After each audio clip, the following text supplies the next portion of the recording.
اعوذ باللہ من الشیطان الرجیم بسم اللہ الرحمن الرحیم۔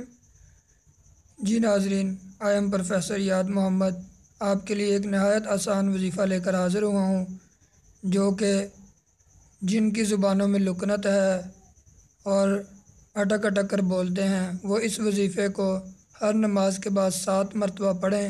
انشاءاللہ العزیز ان کی زبان کی لکنت جاتی رہے گی چند دنوں میں۔ اور وہ آیتیں 16ویں سپارے میں سورۃ طٰہٰ کے پہلے رکوع میں ہیں۔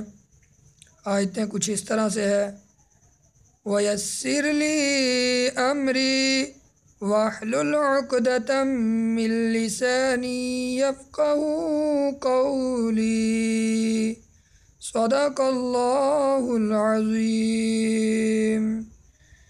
جی ناظرین، امید ہے کہ آپ کو یہ وظیفہ پسند آیا ہوگا اور میری ویڈیو پسند آئی ہوگی۔